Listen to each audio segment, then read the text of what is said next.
श्री शिवाय नमस्तुभ्यम। हर हर महादेव। कैसे हैं आप सब दोस्तों? आज की ये वीडियो बहुत ही ज़्यादा लाभकारी होने वाली है। देखिए दोस्तों के कृष्ण पक्ष की पहली अष्टमी तिथि 1 मई दिन बुधवार को पड़ रही है और दूसरी अष्टमी तिथि 15 और 16 मई को पड़ रही है। यह अष्टमी तिथि वैशाख मास के शुक्ल पक्ष की अष्टमी तिथि है। तीसरी अष्टमी तिथि 31 मई को पड़ रही है। यह अष्टमी तिथि वैशाख मास के कृष्ण पक्ष की अष्टमी तिथि है। वैशाख के महीने में 3 अष्टमी तिथि पड़ रही है। वैशाख मास की अष्टमी तिथि प्रदोष, शिवरात्रि और सोमवार का बहुत ही खास महत्व होता है। तो आज की इस वीडियो में आपको 5 बहुत ही खास उपाय बताएंगे। अगर आप इन उपायों को इन 4 तिथियों में करते हैं तो आपको बहुत ही ज़्यादा शुभ लाभ प्राप्त होंगे। लेकिन दोस्तों इस बात का जानना भी बहुत ज़रूरी है क्योंकि बुधवार के दिन राहुकाल का साया रहेगा। अगर आप राहुकाल में गलती से यह उपाय कर लेते हैं तो आपको पूजा का फल नहीं मिल पाएगा। दोस्तों गुरु जी ने कहा है कि वैशाख मास की अष्टमी तिथि बुधवार, गुरुवार, शुक्रवार, शनिवार, रविवार, सोमवार या मंगलवार को पड़ रही हो, यानी किसी भी दिन ये 4 तिथियां पड़ रही हो, तो आप इस दिन इन उपायों को करके अधिक से अधिक लाभ प्राप्त कर सकते हैं। तो आज की यह वीडियो बहुत ही खास और लाभकारी होने वाली है। तो आप सभी वीडियो को लास्ट तक जरूर देखें ताकि आप इन उपायों को अच्छे से समझ सकें और इन उपायों को करके आप अधिक से अधिक लाभ प्राप्त कर सके। दोस्तों इन उपायों को गुरु जी की कथा को सुनकर और समझकर ही हम आपको समझाने का पूरा प्रयास करते हैं। तो आप सभी से एक छोटी सी गुजारिश है, आप सभी वीडियो को लाइक और शेयर जरूर करें। अगर आप महादेव के सच्चे भक्त हैं तो आप सभी चैनल को सब्सक्राइब जरूर करें और कमेंट में श्री शिवाय नमस्तुभ्यम या हर हर महादेव अवश्य लिखें। तो चलिए दोस्तों जानते हैं कि राहुकाल का समय क्या रहेगा। दोस्तों राहुकाल का समय दोपहर के 12:18 से 1:58 PM तक रहेगा। तो आप सभी को इस समय में कोई भी उपाय नहीं करना है। दोस्तों 1 मई दिन बुधवार को श्रवण नक्षत्र का योग बन रहा है। श्रवण नक्षत्र बहुत ही शुभ होता है। दोस्तों बुधवार के दिन सूर्योदय 5:40 AM पर होगा और सूर्यास्त 6:57 पर होगा। अगर आप इन उपायों को अष्टमी तिथि के दिन किसी भी समय कर लेते हैं तो आपके जीवन की सारी परेशानियां दूर हो जाएगी। तो चलिए दोस्तों जानते हैं उन विशेष उपायों को कैसे करना है। तो आप सभी वीडियो को पूरा लास्ट तक जरूर देखें ताकि आप इन उपायों को अच्छे से समझ सकें। दोस्तों पहला जो ये उपाय है, यह उपाय बहुत ही खास उपाय है। इस उपाय को करने से आपको मनोवांछित फल प्राप्त होगा। अगर आपकी कोई महत्वपूर्ण मनोकामना है, आपकी वह मनोकामना बहुत ही खास मनोकामना है, आपकी वह मनोकामना काफी दिनों से पूर्ण नहीं हो रही है, आपने बहुत उपाय भी करके देख लिया है, तो इस उपाय को करने से आपको यश, कीर्ति, सौभाग्य, मान सम्मान, आरोग्य प्राप्त का आशीर्वाद प्राप्त होगा। आपको सुख समृद्धि का आशीर्वाद प्राप्त होगा। आपके जीवन के सारे कष्ट, दुख, तकलीफ दूर हो जाएंगे। साथ ही इस उपाय को करने से आपकी धन संपदा में वृद्धि होगी। अगर आपके घर परिवार में आर्थिक तंगी बनी रहती है, आपके घर में धन संपदा की कमी है, आपके घर में बहुत दरिद्रता रहती है, आपके घर परिवार में सुख शांति नहीं रहती है, आपके घर परिवार में गृह क्लेश, लड़ाई झगड़े की समस्याएं बनी ही रहती हैं, तो इस उपाय को आप इन 4 तिथियों में किसी भी एक तिथि को कर लेना है। इस उपाय को आप सोमवार के दिन, प्रदोष के दिन, शिवरात्रि के दिन, अष्टमी तिथि के दिन कर सकते हैं। इस उपाय को करने के लिए आपको सफ़ेद अकौड़े के 5 फूल लेने हैं और आपको एक तांबे का लोटा लेना है। उस तांबे के लोटे में अपने घर का शुद्ध जल भर लेना है और एक चावल का दाना लेना है।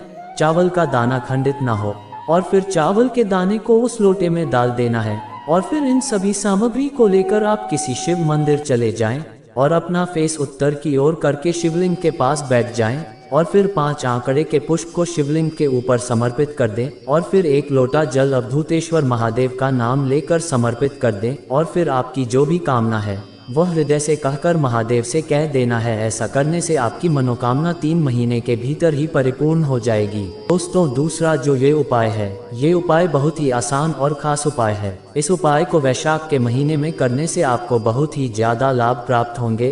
अगर आपके घर परिवार में सुख शांति नहीं रहती है, आपके घर में आर्थिक तंगी बनी रहती है या आपके ऊपर कर्ज हो गया है, आपका कर्ज धीरे धीरे बढ़ता ही जा रहा है, आपका कर्ज उतरने का नाम ही नहीं ले रहा है, या आपके घर में रोग बीमारी की समस्याएं बनी रहती हैं, आपके घर परिवार में कोई ना कोई सदस्य आए दिन बीमार हो जाता है, यानी एक व्यक्ति सही होता है और दूसरा व्यक्ति बीमार हो जाता है।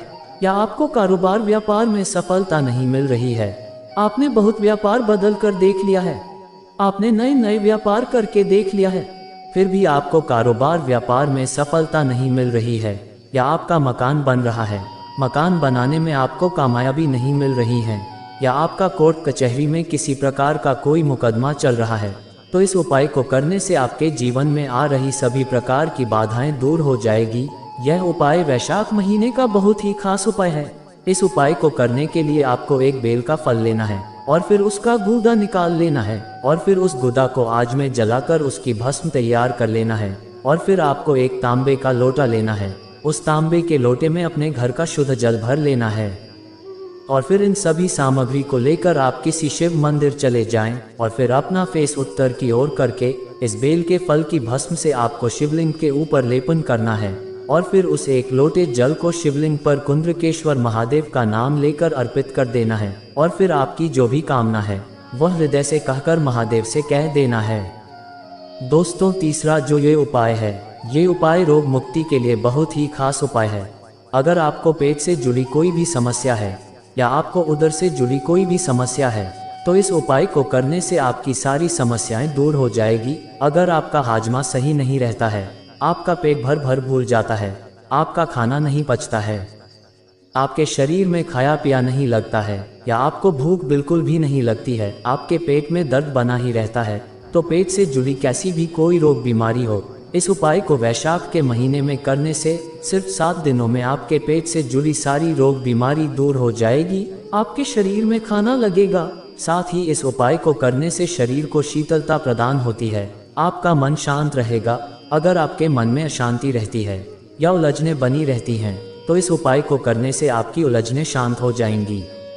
इस उपाय को करने के लिए आपको एक बेल का फल लेना है और आपको एक तांबे का लोटा लेना है। उस तांबे के लोटे में शुद्ध जल भर लेना है और फिर इन सभी सामग्री को लेकर आप किसी शिव मंदिर चले जाएं और फिर अपना फेस उत्तर की ओर करके शिवलिंग के पास बैठ जाएं और फिर बेल के फल को शिवलिंग के ऊपर समर्पित करते हैं और फिर एक लोटे जल को कुंद्रकेश्वर महादेव का नाम लेकर समर्पित कर दें और फिर इस बेलपत्र को उठा ले और फिर आपकी जो भी पेट से जुड़ी समस्या है महादेव से प्रार्थना करें और फिर इस बेल के फल को लेकर घर आ जाए और फिर इस बेल के गूदा को निकाल लें और फिर इस बेल के गूदा को 7 दिनों तक लगातार खा लेना है।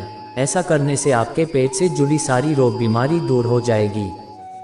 दोस्तों, पहला जो ये उपाय है, यह उपाय बहुत ही खास और लाभकारी उपाय है। अगर आपके जीवन में धन संपत्ति की बहुत कमी है, आपके घर में आर्थिक तंगी बनी ही रहती है, आपके घर में पैसों की बहुत कमी बनी रहती है, आपके घर में धन नहीं टिकता है, आपके घर में 1 रुपये आते हैं और 1.25 रुपये खर्च हो जाते हैं, आपके घर में रोग बीमारी की समस्याएं बनी रहती हैं, आपके घर परिवार में कोई ना कोई व्यक्ति आए दिन बीमार हो जाता है, आपके दादा दादी बार बार बीमार होते रहते हैं या आपके भाई और माता पिता बीमार होते रहते हैं, तो इस उपाय को अष्टमी तिथि, प्रदोष, शिवरात्रि या सोमवार को कर सकते हैं।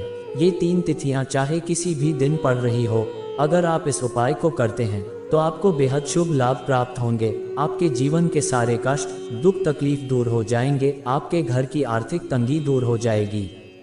साथ ही इस उपाय को करने से आपके खर्चों में भी कमी आएगी, आपके घर में धनलक्ष्मी का आगमन होगा। इस उपाय को करने के लिए आपको एक तांबे का लोटा लेना है। उस तांबे के लोटे में अपने घर का शुद्ध जल भर लेना है और आपको लाल अष्टगंध लेना है और फिर इन सभी सामग्री को लेकर आप किसी शिव मंदिर चले जाएं और फिर अपना फेस उत्तर दिशा की ओर करके शिवलिंग के पास बैठ जाएं और फिर अष्टगंध में आपको जल की कुछ बूंदें डाल देना है। उसका गाढ़ा पेस्ट बना लेना है और फिर इसी पेस्ट से अपने दाहिने हाथ की छिंगी की बगल वाली अनामिका उंगली से माता अशोक सुंदरी से लेकर जलाधारी तक 7 बिंदी लगा देना है और फिर उस एक लोटे जल को शिवलिंग के ऊपर धीरे धीरे ओम नमः शिवाय मंत्र बोलते हुए समर्पित कर देना है और फिर जो जल जलाधारी से बहकर नीचे गिरता है उस जल को किसी पात्र में एकत्र कर लेना है और फिर महादेव से अपने घर परिवार की सुख शांति के लिए प्रार्थना करें और फिर उस जल को लेकर घर आ जाए और घर के हर कमरे में इस जल को छिड़क दे। आपको ये जल वॉशरूम में नहीं छिड़कना है, यानी जहाँ पर गंदगी हो वहाँ नहीं डालना है। ऐसा करने से आपके घर की आर्थिक तंगी दूर हो जाएगी, आपके घर की सारी समस्याएं दूर हो जाएगी। दोस्तों, दूसरा जो ये उपाय है, यह उपाय भी धन संपदा प्राप्ति के लिए बहुत ही लाभकारी उपाय है। अगर आपको कारोबार व्यापार में सफलता नहीं मिलती है, आपके कारोबार व्यापार में बहुत मंदी चल रही है, यानी आपका कारोबार व्यापार नहीं चल रहा है, तो गुरुजी ने कहा है कि इस उपाय को करने से आपका ठप पड़ा कारोबार व्यापार भी तेजी चलने लगता है, और साथ ही इस उपाय को करने से धन से जुड़ी सारी समस्याएं दूर हो जाती हैं। अगर आपके ऊपर बहुत कर्ज हो गया है, आपका कर्ज उतारने का नाम ही नहीं ले रहा है, आपका कर्ज धीरे धीरे बढ़ता ही जा रहा है, कर्ज की समस्या को लेकर आप बहुत परेशान रहते हैं और आपका पूरा परिवार बहुत परेशान रहता है, आप एक एक रुपए के लिए परेशान रहते हैं, आपके घर में एक एक रुपए की दिक्कत बनी रहती है, तो इस उपाय को इन विशेष तिथियां पर कर लेना है। अगर आप इन विशेष उपायों को वैशाख महीने की इन 3 विशेष तिथियां को कर लेते हैं, तो आपकी धन से जुड़ी सारी समस्याएं दूर हो जाएगी, आपके जीवन में रोज की प्राप्ति होगी, आपके मान सम्मान में बढ़ोतरी होगी, आप कारोबार व्यापार में दिन दुगनी रात चौगुनी तरक्की करेंगे। इस उपाय को करने के लिए आपको एक सुंदर सा बेलपत्र लेना है। बेलपत्र कहीं से खंडित ना हो, इस बात का विशेष ध्यान रहे। अगर आपको बेलपत्र नहीं मिल पा रहे हैं, तो आप शिवलिंग पर चढ़ाए हुए बेलपत्र को धोकर उन्हें शिव जी को फिर से समर्पित कर सकते हैं। और आपको थोड़ा सा लाल चंदन लेना है और आपको एक तांबे का लोटा लेना है। उस तांबे के लोटे में अपने घर का शुद्ध जल भर लेना है और फिर इन सभी सामग्री को लेकर आप किसी शिव मंदिर चले जाएं और फिर अपना फेस उत्तर की ओर करके शिवलिंग के पास बैठ जाएं और फिर लाल चंदन का पेस्ट बना लें और फिर इसी पेस्ट से बेलपत्र की बीच वाली ओम बना देना है। जब आप ओम बनाएं तो चांद बिंदी जरूर लगाएं और फिर नीचे की पत्तियां में एक पत्ती में रिद्धि के नाम की एक बिंदी रख दें और दूसरी पत्ती में सिद्धि के नाम की एक बिंदी लगा दें और फिर इस बेलपत्र को अपने दाहिने हाथ की हथेली में रख ले। जब आप बेलपत्र हाथ की हथेली में रखें तो बेलपत्र का खुरदुरा हिस्सा आपकी हथेली की तरह को और फिर अपनी कामना कहते हुए इस बेलपत्र को माता अशोक सुंदरी को समर्पित कर दें। बेलपत्र इस तरह से समर्पित करें कि बेलपत्र की डंडी जलाधारी की ओर हो और फिर उस एक लोटे जल से माता अशोक सुंदरी को थोड़ा सा जल अर्पित करें और फिर पूरे जल को शिवलिंग के ऊपर ऋण मुक्तेश्वर महादेव का नाम लेकर समर्पित कर देना है और फिर आपकी जो भी समस्या है वो महादेव से कह देना है। दोस्तों, तीसरा जो ये उपाय है, यह उपाय बहुत ही खास उपाय है। अगर आपको चमड़ी से जुड़ी कोई भी रोज बीमारी है या आपको काया रोग हो गया है, आपकी चमड़ी सफ़ेद पड़ने लगी है, या आपको पेट से जुड़ी कोई भी समस्या है, या आपके उदर से जुड़ी कैसी भी कोई समस्या हो, आपके पेट में दर्द बना ही रहता है, आपके पेट में बदहजमी बनी रहती है, आपके पेट में गैस बनती हो, आपका पेट फूल जाता है, या आपका लिवर सही से काम नहीं करता है, आपके लीवर में सूजन रहती है या किडनी में सूजन रहती है जिसके कारण आपका खाना नहीं पचता है, या डायलिसिस की समस्या है, तो इस उपाय को करने से पेट से जुड़ी कैसी भी कोई समस्या हो, आपकी सारी समस्याएं दूर हो जाएगी। साथ ही इस उपाय को करने से अगर आपके चेहरे में काले धब्बे हो गए या आपके आंखों के नीचे काले घेरे हो गए हैं, चेहरा बहुत खराब लगता है, तो इस उपाय को 5 बुधवार कर लेना है और चमड़ी से जुड़ी सारी समस्याएं दूर हो जाएगी। इस उपाय को करने के लिए आपको एक दूर्वा घास लेना है। इस बात का विशेष ध्यान रहे कि अगर आप यह उपाय पेट की समस्याओं को दूर करने के लिए कर रहे हैं तो आपको 5 गांठ वाली दूर्वा लेना है, और अगर आप यह उपाय त्वचा से जुड़ी रोग बीमारी को दूर करने के लिए कर रहे हैं तो आपको लंबी 11 गांठ वाली दूर्वा घास देना है, और आपको एक तांबे का लोटा लेना है और अपने घर का शुद्ध जल भर लेना है, और फिर इन सभी सामग्री को लेकर आप किसी से मंदिर चले जाएं और अपना फेस उत्तर की ओर करके शिवलिंग के पास बैठ जाएं और फिर इस दूर्वा घास को माता अशोक सुंदरी को इस तरह से समर्पित करें कि जिस तरफ दूर्वा की जड़ होती है वह जलाधारी की ओर हो, और फिर उस एक लोटे जल को शिवलिंग के ऊपर अवधूतेश्वर महादेव का नाम लेकर समर्पित कर दें, और फिर आपकी जो भी समस्या है वह महादेव से कह देनी है, और फिर इस दूर्वा घास को लेकर घर आ जाना है। और जिस भी व्यक्ति को पेट से जुड़ी कोई भी समस्या है, इस दूर्वा घास को अच्छे से चबाकर खा लेना है, और जिस व्यक्ति को त्वचा से जुड़ी कोई समस्या है तो इस दूर्वा घास को किसी सिलबट्टे में पीस लें और फिर थोड़े से कच्चे दूध में मिला लें, और फिर इसका लेपन चेहरे पर करें जहां पर आपके दाग धब्बे हैं या चमड़ी सफ़ेद पड़ने लगी है। और उसे 30 मिनट तक चेहरे पर लगा रहने दें और फिर इसे स्वच्छ पानी से धो लेना है। ऐसा 5 बुधवार करने से आपकी सारी समस्याएं दूर हो जाएगी, वो चाहे वह पेट से जुड़ी समस्या हो या आपकी चमड़ी से जुड़ी कोई भी समस्या हो, वो सभी दूर हो जाएगी है। दोस्तों, दूसरा जो ये उपाय है, यह उपाय बहुत ही खास और लाभकारी उपाय है। अगर आपके जीवन में धन संपदा की बहुत कमी है या आपके घर परिवार में सुख शांति नहीं रहती है, या जिन माता और बहनों को घर में सुख शांति नहीं रहती है, घर में बहुत दुख मिलता है, उनके पति नया व्यापार शुरू करते हैं या कोई काम करते हैं तो उस काम में उनको सफलता नहीं मिलती है, या किसी भी महिला को मायके में भी दुख तकलीफ मिलते हैं और ससुराल में भी बहुत ज्यादा कष्ट बने रहते हैं, तो ये उपाय कर लेने से उसके जीवन से सारे कांटे निकल जाएंगे। यह उपाय बहुत ही खास उपाय है। अगर किसी भी व्यक्ति को किसी काम को करने में सफलता नहीं मिलती है, रोजगार नहीं मिलता है, घर में बहुत आर्थिक तंगी बनी रहती है, कोई भी नया व्यापार शुरू करता है या काम शुरू करता है तो वह काम पूर्ण नहीं होता है, उसमें घाटा हो जाता है, यानी धीरे धीरे करके आपका कारोबार ठप हो जाता है। तो इस उपाय को करने से आप जो भी काम शुरू करेंगे उस काम में आपको उन्नति देखने को मिलेगी। आप अपने जीवन में ऊंचाइयों की सीढ़ियां चढ़ते चले जाएंगे। आपको जीवन में कभी पीछे मुड़कर नहीं देखना पड़ेगा।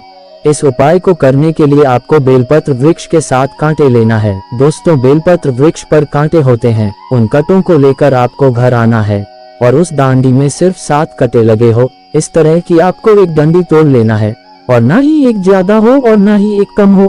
और फिर आपको एक तांबे का लोटा लेना है, उस तांबे के लोटे में अपने घर का शुद्ध जल भर लेना है और फिर इन सभी सामग्री को लेकर आप शिव मंदिर चले जाएं और फिर शिवलिंग के ऊपर जो आपने बेलपत्र के 7 कांटे लेकर आए हैं, आपके जीवन में जो भी संकट, कष्ट, दुख, तकलीफ है, वह कहते हुए अर्पित कर दें और फिर उस एक लोटे जल को शिवलिंग के ऊपर कुंडकेश्वर महादेव का नाम लेकर समर्पित कर दें। ऐसा करने से आप उन्नति की सीढ़ियां चढ़ते चले जाएंगे। आपको कभी पीछे पलट कर देखने की जरूरत नहीं पड़ेगी। दोस्तों, तीसरा जो ये उपाय है, यह उपाय लोटे जल और 7 बेलपत्र का मनोवांछित फल प्राप्ति वाला बहुत ही खास उपाय है।